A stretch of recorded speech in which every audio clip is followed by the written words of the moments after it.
हर इंसान को आईने में अपनी सूरत अच्छी नज़र आती है। ना आए तो आईना देखे ही क्यों।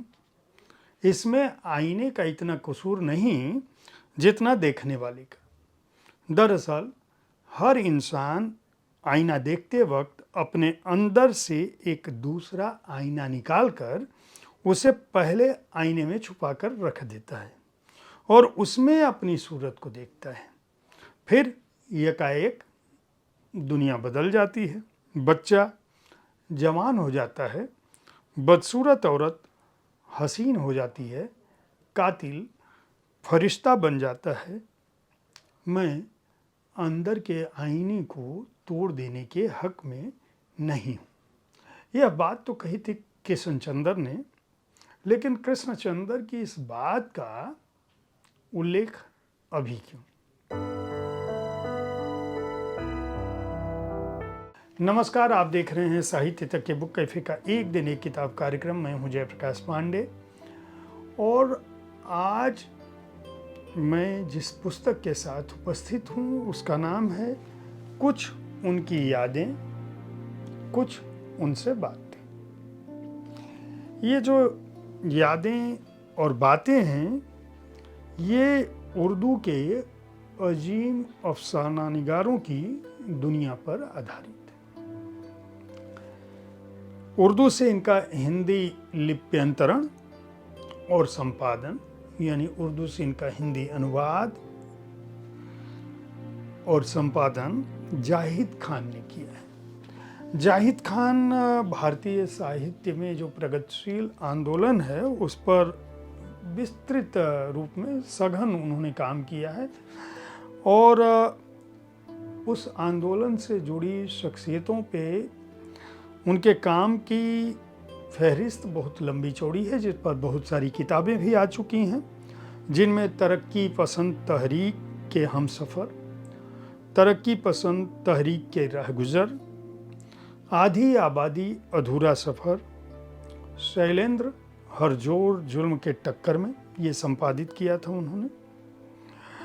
इसके अलावा उन्होंने कृष्णचंद्र के ऐतिहासिक रिपोर्टाज पौधे, हमीद अख्तर की किताब रुदाद-ए-अंजुमन और अली सरदार जाफरी के नाटक यह किसका खून है का उर्दू से हिंदी में लिप्यंतरण किया है।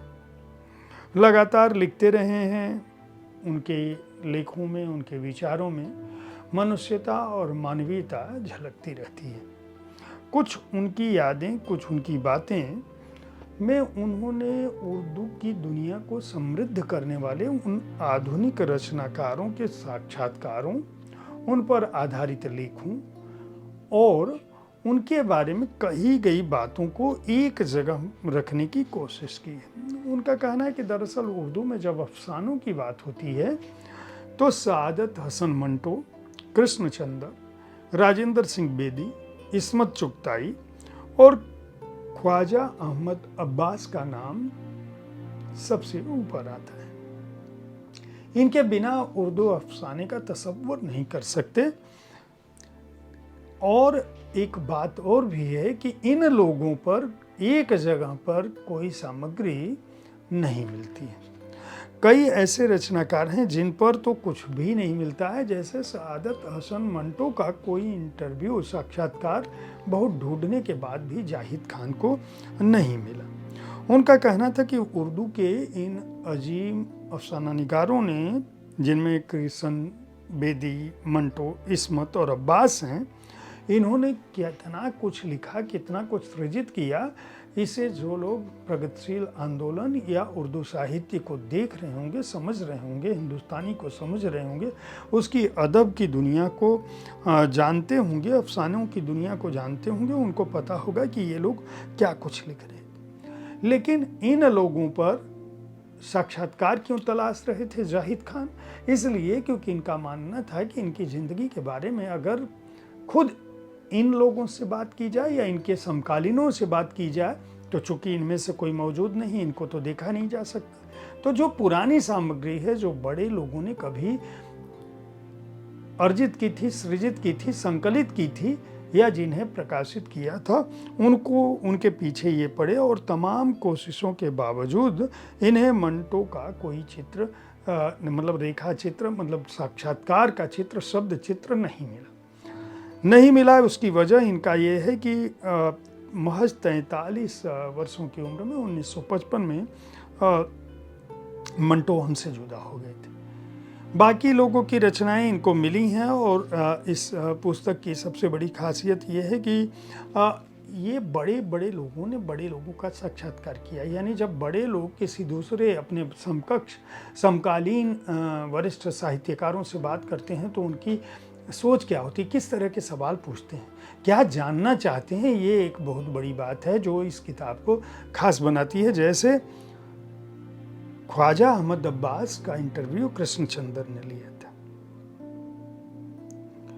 कृष्णचंद्र का इंटरव्यू बलवंत सिंह ने लिया। तो इस तरह से यह पुस्तक जो है अपने आप में बहुत खास है। यहाँ तक कि कृष्णचंद्र के बारे में सलमा सिद्दीकी का अपना लेख भी इसमें शामिल है। और चाहे वह इस्मत आपा हों, चाहे ख्वाजा अहमद अब्बास हों, चाहे राजेंद्र सिंह बेदी हों, चाहे कृष्णचंद्र हों, इन लोगों के बारे में उनके समकालीनों ने जो कुछ लिखा वह इस बात को खास बनाता है। कृष्णचंद्र पर जो कुछ शामिल है उसमें खुद कृष्णचंद्र ने का जो आईना खाने में मेरी कुल कायनात यही झूठे सपने हैं, मैंने इसी से शुरुआती वक्तव्य पढ़ा था। ये रचनाकार कैसे थे, क्या कुछ इन्होंने लिखा था, वह आपको इस किताब को पढ़ने के बाद पता चलेगा। कृष्णचंद्र पर 5 अध्याय हैं, राजेंद्र सिंह बेदी पर भी 5 अध्याय हैं, 4 अध्याय हैं, इस्मत चुगताई पर भी हैं, ख्वाजा अहमद अब्बास पर भी हैं और सआदत हसन मंटो पर। दरअसल मंटो ने खुद के बारे में क्या लिखा था और कृष्णचंद्र ने किस तरह से मंटो को देखा समझा था, उस पर 2 उनके आलेख हैं, वह इसमें शामिल है। ये रचनाकार कितने बड़े थे वह बताने की ज़रूरत नहीं। जो लोग हिंदी और उर्दू साहित्य को हिंदुस्तानी साहित्य को समझते होंगे उन्हें पता होगा कि दरअसल इन रचनाकारों के शब्दों में पूरी एक कायनात धड़कती थी, सब कुछ जीवंत हो उठता था। जैसे एक मैं आलमी उर्दू अदब कृष्णचंद्र पर जो किताब है उसमें किस तरह के वक्तव्य हैं लिखा है।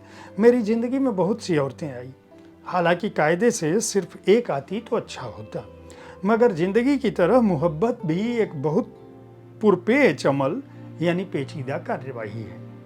कभी कभी आप जिसे मोहब्बत समझते हैं वो महज एक पसंद होती है, जिनसी भूख होती है, माँ बाप की मर्जी होती है, खुदा तरसी होती है, यानी खुदा तरसी यानी ईश्वर का भय होती है। ऐसी मोहब्बत से अगर शादी हो जाए तो नाकाम रहती है, घर बनता है तो वीरान रहता है, जिंदगी होती है तो कद्दू की तरह एक ही जगह बैठे बैठे फूलती जाती है और कभी इंसान को शुभ होने लगता है यानी शक होने लगता है कि वो इंसान है या कद्दू। मैं मोहब्बत का मफहूम यानी अर्थ बहुत देर में समझा और बहुत देर तक भटका और बहुत से गुनाहों के दाग मैंने अपने सीने पर ले लिए। इसी तरह से जब बलवंत सिंह पूछते हैं कि अक्सर अदीबों की ज़िंदगी में औरत की मोहब्बत के फुकदान से, औरत की बेवफाई से एक फ्रस्ट्रेशन होता है, आप क्या सोचते हैं कि आशिक की राय क्या होती है औरत और मोहब्बत करने पर? कृष्णचंद्र का उत्तर है कि मोहब्बत की महरूमी से किसी इंसान के दिल में फ्रस्ट्रेशन का पैदा होना लाजमी है। आज अदीब ही नहीं बल्कि लाखों करोड़ों इंसान मोहब्बत से महरूम रहते हैं, उनकी दुनिया कभी नहीं जगमगाती। मेरा जाति तजुर्बा है कि अगर गम में जाना यानी प्रेमिका से बिछड़ जाने का दुख को गम में दौरा यानी जीवन के दुख में बदल दिया जाए तो गम की लज्जत बढ़ जाती है, उसकी घुटन कम हो जाती है।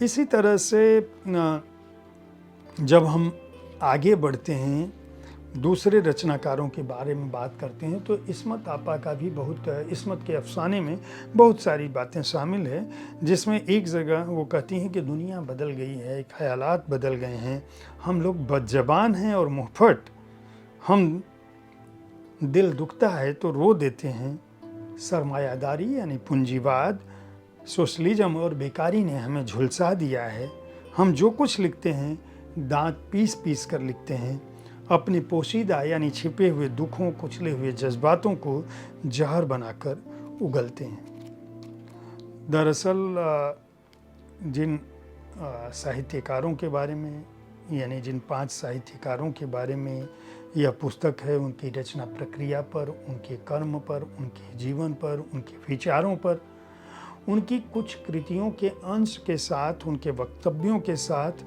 वह इस पुस्तक को बहुत ही अद्भुत बनाती है। यह पुस्तक यह भी बताती है कि मंटो, सआदत हसन मंटो,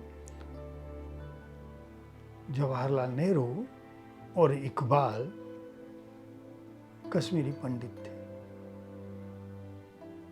जवाहरलाल नेहरू के बारे में सभी जानते हैं कि वो कश्मीरी पंडित थे, लेकिन सआदत हसन मंटो और इकबाल भी कश्मीरी पंडित थे, यह जानना एक नई जानकारी है। यह पुस्तक मंटो की ज़िंदगी के बारे में भी बहुत सारी बातें बताती है। यह बताती है कि दरअसल मंटो ने अपने जीवन को दुखों में किस तरह से मोम की तरह से अपने को पिघलाया और उसके जायके में, और उसको जब पिघलाया तो ज़िंदगी का जहर खुद घोल कर पी गए, भगवान शंकर की तरह। शंकर ने जहर पिया तो नीलकंठ हो गए, मंटो ने जहर पिया तो उन्होंने जो बयान दिया उसे पढ़ने से लोग डरते हैं। मंटो अपने समय में जो कुछ भी लिख रहे थे उसे बर्दाश्त कर पाना आज भी लोगों के लिए बहुत मुश्किल है। मंटो कहते हैं जिंदगी बहुत तल्ख है और इसमें जज्बातों का कोई गुजर नहीं है। दरअसल जाहिद खान को इस कृति के लिए बधाई दी जानी चाहिए। कुछ उनकी यादें, कुछ उनसे बातें, कायदे से इस पुस्तक को किसी अच्छे प्रकाशक से भी प्रकाशित होना चाहिए था, लेकिन जाहिद खान ने इसे एशिया पब्लिशर्स से प्रकाशित करवाया है।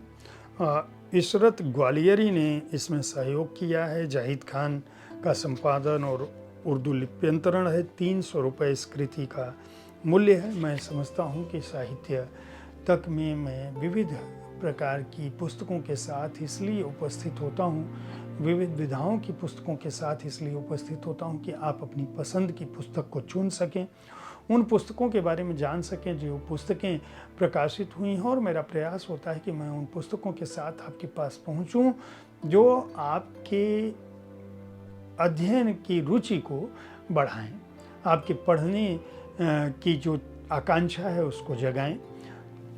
कल ठीक इसी समय ऐसी ही किसी एक कृति के साथ मैं फिर मिलूंगा। साहित्य तक देखते रहें। इस कार्यक्रम के बारे में अपनी राय से अवगत कराते रहें। धन्यवाद।